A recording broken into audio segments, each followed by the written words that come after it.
fatta. Diretta la tirata su, c'è.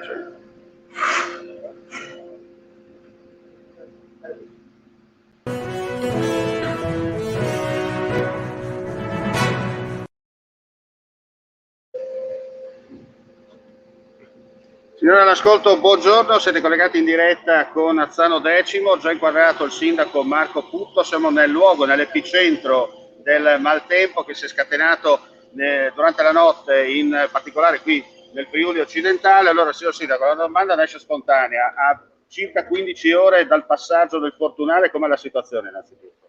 Situazione che è sotto controllo dal punto di vista degli interventi, abbiamo i vigili del fuoco che stanno lavorando ininterrottamente da tutta la notte, situazione che però ci sta dando minuto dopo minuto il bilancio, il quadro drammatico di quello che è accaduto. Il nostro territorio è stato seriamente colpito, abbiamo danni ingenti alle abitazioni, alle proprietà, al patrimonio comunale e alle mie spalle, proprio come diceva lei, il fulcro, il danno maggiore, a questa palazzina a cui è stato scoperchiato il tetto, che si è adagiato sulla casa limitrofa. Certo, veramente dal vivo fa ancora più impressione, no? Quello che si sta vedendo, perché pare di essere all'interno di un film. Vediamo che i vigili del fuoco insieme alla protezione civile sta lavorando alacremente, insomma, per sistemare e mettere a posto in sicurezza quello che è accaduto. Sappiamo che ci sono delle novità però per quanto riguarda le persone che dovranno giocoforza passare alcuni giorni fuori dalla propria abitazione. Novità dell'ultimo minuto, eravamo partiti questa mattina pianificando l'emergenza, sentite anche le persone interessate, che da stasera dovevano alloggiare in una palestra comunale che sarebbe stata allestita all'occorrenza. Ben 27 persone, 7 nuclei familiari che sono senza tetto.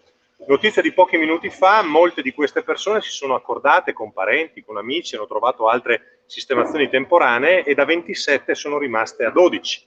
Di conseguenza, avendo un numero più ridotto di persone, sentito il mercato locale, è stata scelta la soluzione, sentita anche la protezione civile regionale, di ospitarli temporaneamente appunto in un albergo azzanese, che quindi si occuperà del vitto e dell'alloggio. Per quanto? Per un periodo imprecisato, adesso vedremo se poi troveremo altre soluzioni tipo qualche appartamento, perché si parla di mesi prima di rimettere in efficienza lo stabile che è qui alle mie spalle, che è stato seriamente danneggiato soprattutto nell'impiantistica, oltre che proprio nella struttura. La cosa importante da sottolineare, non ci sono comunque feriti, no?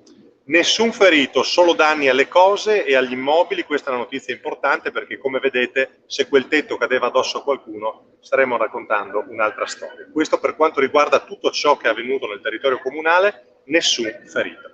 Per quanto riguarda invece il resto, le culture e via dicendo, ha segnalazioni particolari fino adesso? Sì, abbiamo le segnalazioni di tutti quei coltivatori, di quegli imprenditori agricoli, di quei contadini che già dal 1° agosto avevano fatto i conti con quella tremenda grandinata che aveva portato proprio i nostri vigili del fuoco, i nostri volontari, che voglio ringraziare ancora una volta per il grande lavoro, a mettere dei teli di fortuna che sono stati letteralmente divelti la notte scorsa, quindi si deve ripartire da zero. E colgo l'occasione di questo momento informativo per dire a tutti che lavorando per priorità adesso bisognerà agire su questa emergenza, agire sulle emergenze abitative, ripristinare tutti quei tetti e poi dare anche le risposte ai singoli privati che a decine e a decine stanno chiamando. Ecco, lei ha sottolineato una cosa molto importante, già colpita in precedenza quest'area, ricordiamo il Fortunale con la grandinata proprio alle prime luci dell'alba, no? Di domenica 1° agosto, un ulteriore danno su quello che già dovevate in un certo senso intervenire per